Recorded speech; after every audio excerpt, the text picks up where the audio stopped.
والله من سورة البقرة اتقرأمو فالفلتوني في جنين هتون همتون اندندسو تلين سنتو جان ارقم الرب صلى الله عليه وسلم سورة البقرة نقوبي جان وانك آية الكرسي هجون الرقو بنجرو جان شيطان نقافة ميدي زمانا قرتني انبيوني ارقنو سنة مالو مسيقو باتقامو موانت اندندي جمال جنان وانك سورة البقرة وانك سورة آية الكرسي نقوبو هنجرو جان كناف قرتني قافة حديث أبي هريرة توقبا قبدني شيطان تيجي قرتني دفه إسا وهتاجر أبو هريرة قبه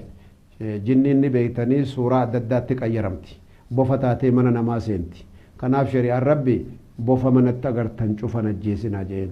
درو في الراحة درا ربي نبي سليمان موتما إساني سرقا يستي أتون الرابه يلاني سدي هدراتي يو سدين وفرا قوياتني وفرا هدرتني وفرا دوتني أرقتني دردبدن أما قرتني وما فيت ويتي وفرا دوا باسا يا رسول ربي عليه الصلاة والسلام بوفو ممكاتي جين هاي قصة جايبات وكو أرقمي غافا قرتي حديثني رسول لكن صلى الله عليه وسلم حديثا كان نوهمن قصة صحابة رسولا كيستي أرقمي وصو جري قرتي خندق قطا جرنو وصو جري جوغولا قطا جرنو أكا عدوين التندبر argitee nam tokko cehee bishaan dhugee dhufa jedhee nama aruusaati nama dhihoo fuudhee agartee yoo inni fiigaa dhufu xiyya fannifatee inni xiyya ofii fudhatee qawwee isaa fannifatee fiigaa yoo inni dhufu aruustittiin barrii guddaarra dhaabatti xiyya gabbaafatee dallana inni akka mintalti aruusaa gabbaatee uffata manaatiin barrii gubbaa dhaabbatti jedheen karaa namni nama argurra dallansuu hin jiru xiyya fuudheetti gadhiisuudha yoo inni xiyyatti qajeelfate nan ajjeesini waan manana aryate kottu laalee jetteen bilaasha manaa gad hin baane isii bira dabre yoo inni jedhu bofa hagam ga'utu siree gubbaa ciisa abbaa isii naa fudhatu jedhee xiyyatti qajeelchee mataa kana tak godhee mataa fuudhee bofti asii lafaa utaalee kanamichaa walitti hin dhiyaatin bofti utuu lafatti hin deebiin namichi lafa dhahe habar walittuu hin dhiyaatin namichi kaan achitti du'e boftillee achitti du'e akkasitti gartanii namichallee fuudhanii bofallee fuudhanii rasuula rabbii bira fidanii qissaa kana argame yaa rasuulallah jaaniin warri kun zurriyyaa gartanii jinnoota gartee nabi Suleymaan irraa argitanii ergamaa turte san irraahi agartanii jinnii kana yoo kanaan hadartan malee agartee sadii hadartan malee ofitti gartee hin tuqinaadha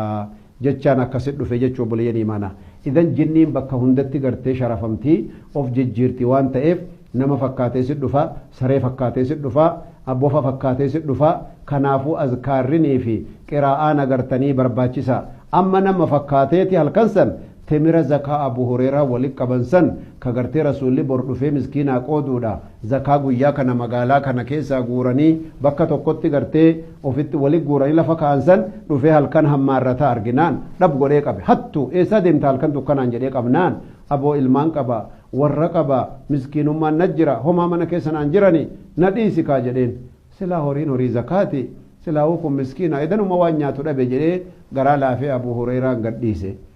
ganama rasuulli deemaa dhufanii sallam maa fa'ala asiiruka albaariha booji'amaan kan kee daate qabde sun maal si godhee maal wal gootanii jedhee rasuul rabbi alayhi salaam jennaan agartee am miskiina omaar kan qabu naan jedhee boonyaanin silaa meeshaa qodichinuu nyaanni kunuu ka miskiinaati wama edana nyaatu haa fudhatu jedhee dhiisee bari jennaan inni ammallee kijibaadha halkan kanallee deebi'ee amma argitaa jedhaniin hayya halkan kana deebinaan immaa kun zaalimaa mee jedheen amma gartee halkan kana akkuma rasuulli jedhan deebinaan dhab godhee qabe ammallee kakatee lamuun deebi'u ta irraa boodaa arra jedhee macarrashaadha jedhee kadhatee jennaan ammallee garaa laafee sahaabacha gadhiise abu hureeraan jennaan rasuulli ganamallee ammallee itti dhufanii ayee kaedaa wa maal si godhe jennaan arra lamuun deebi'u jedhee kakatee ma'assalaama jedhee lamuun deebi'u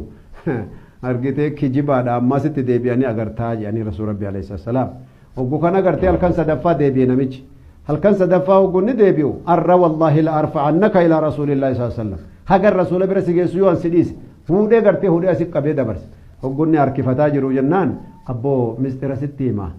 amma takkittuma tana gartee mistiraan si dhaqqabaamee na dhiisi jedheen maal mistira tarkaa qabdu yeroo gartanii idaa aawayta ilaa firaashika yeroo hirribaa rafuu deemtu argitee ayatal kursiyyiin dhiisinii jeen laa yaqrubannaka shayxaanuun shayxaanni yoo ati ayatal kursiyyi qaraate sitti hin deebi'u jeen argitee namni rakkate beeyta mistira nama kenna lubbamee mitiiree lubbuun dhufte amma jennaan abu hureeraan ilmii kana argannaanu namicha gadhiise ganama rasuul rabbi alayhi salaatu wassalaam argitanii maal si godhe namichi eda ammas jedhaniin wallaahi gaa eda waan ajaa'ibaa natti haasa'e lamuu hin deebi'u jee akkana himee ayatal kursiyyiin agartee faayidaa akkana qabdi shayxaanii lamuu sittin dhiyaatu naan jecha natti hime jennaan sadaqaka wahuwa kadhuubun dhugaa dubbate isii dawaa ta'uu isiitiif ayatal kursiyyiin faayidaa shayxaana dhahuu isii dhugaa dubbate ammoo inni kijibaadha waan lamuu isa dhugeeffatanii miti jee rasuul rabbi alayhi salaatu wassalaam idan nama fakkaatee illee ni dhufa jechuu shayxaan ayatal kursiyyiin dawaa akkanaa kana qabdi